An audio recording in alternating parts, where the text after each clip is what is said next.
Gawa Kapitulo 2 Versikulo 38. Aral ng mga Apostol ni Kristo. Dito po tayo sa karunungan, kaalaman, katotohanan. Paano ako maliligtas? Ang isang simpleng ngunit pinakamahalagang tanong na maaaring itanong ng sino man ay, paano ako maliligtas? Ito ay tumutukoy sa buhay na walang hanggan pagkatapos ng buhay na pansamantala sa mundo. Wala nang mas mahalaga pang isyo kaysa sa ating patutunguhan pagkatapos ng ating kamatayan. Salamat na ang Biblia ay may malinaw na katuruan kung paano ang isa tao ay maliligtas. Ang bantay bilanggo sa Filipos ay nagtanong kina Pablo at Silas, "Mga Ginoo, ano ang kinakailangan kong gawin upang maligtas?" Mga Gawa Kapitulo 16 Versikulo 30. Sumagot sina Pablo at Silas, "Manampalataya ka sa Panginoong Hesus, at maliligtas ka." Mga Gawa Kapitulo 16 Versikulo 31.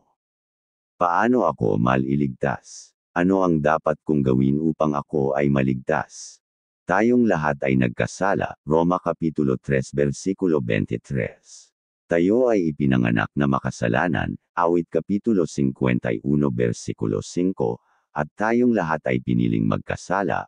Mga Ngaral Kapitulo 7 Versikulo 20, Unang Juan Kapitulo 1 Versikulo 8. Dahil sa kasalanan kaya tayo mapapahamak. Ang kasalanan ang naghihiwalay sa atin sa Diyos. Ang kasalanan ang dahilan kung bakit tayo pupunta sa walang hanggang kapahamakan sa apoy ng impyerno. Paano ako maliligtas? Mula saan ako maliligtas? Dahil sa kasalanan, nararapat na tayong lahat ay mamatay. Roma Kapitulo 6 Versikulo 23. Habang ang isa sa resulta ng kasalanan ay kamatayang pisikal, hindi lamang ito ang uri ng kamatayan na dadanasan ng isang nagkasala sa Diyos. Ang lahat ng kasalanan ay nagawa laban sa walang hanggang Diyos. Awit Kapitulo 51 Versikulo 4. Dahil dito, ang karampatang parusa sa nagkasala ay walang hanggan din naman. Tayo ay dapat maligtas mula sa walang hanggang kapahamakan at pagdurusa sa apoy ng impyerno.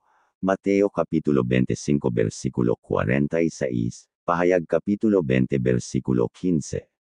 Paano ako maliligtas? Ano ang paraan na ibinigay ng Diyos upang ako ay maligtas? Dahil ang karampatang parusa sa kasalanan ay walang hanggan, tanging ang Diyos lamang ang makababayad sa ating mga kasalanan dahil siya lamang ang walang hanggan. Ngunit ang Diyos sa kanyang kalikasan bilang Diyos ay hindi maaaring mamatay. Kaya nga ang Diyos ay nagkatawang tao sa persona ng Panginoong Heso Kristo. Naging tunay na tao ang Diyos, nakipamayan sa mundo ng mga tao at tinuruan tayo kung paano tayo maliligtas. Nang tanggihan ng mga tao ang kanyang mensahe at hatulan siya ng kamatayan, kusang loob niyang ibinigay ang kanyang sarili at pumayag na ipako siya sa krus. Juan Kapitulo 10 Versikulo 15.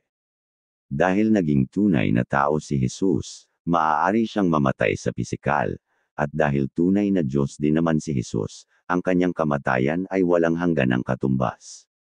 Ang kamatayan ni Jesus sa krus ang perpekto at kumpletong pambayad sa ating mga kasalanan. Unang Juan Kapitulo 2 Versikulo 2. Inako niya ang parusa na tayo ang dapat tumanggap. Ang pagkabuhay na maguli ni Jesus ang nagpapatunay na ang kanyang kamatayan ay sapat na pambayad at perpektong handog para sa ating mga kasalanan. Paano ako maliligtas? Ano ang dapat kong gawin? Manampalataya ka sa Panginoong Hesus, at maliligtas ka. Mga Gawa Kapitulo 16 Versikulo 31. Ginawa na ng Diyos ang lahat ng kailangang gawin upang ikaw ay maligtas. Ang gagawin mo ay tanggapin sa pamamagitan ng pananampalataya ang iniaalok niyang kaligtasan. Efeso Kapitulo 2 Versikulo 8 hanggang 9. Magsisi ka sa iyong mga kasalanan sa Diyos at ilagak mo ng buong buo ang iyong pananampalataya kay Jesus lamang at tanggapin na ang kamatayan niya ang perpektong kabayaran para sa iyong mga kasalanan. Manampalataya ka sa Kanya upang hindi mapahamak ang iyong kaluluwa. Juan Kapitulo 3 Versikulo 16. Ang kaligtasan ay iniaalok ng Diyos katulad sa isang regalo.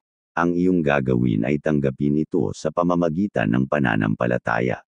Si Jesus lamang ang tanging daan tungo sa kaligtasan. Juan Kapitulo 14 versikulo 6.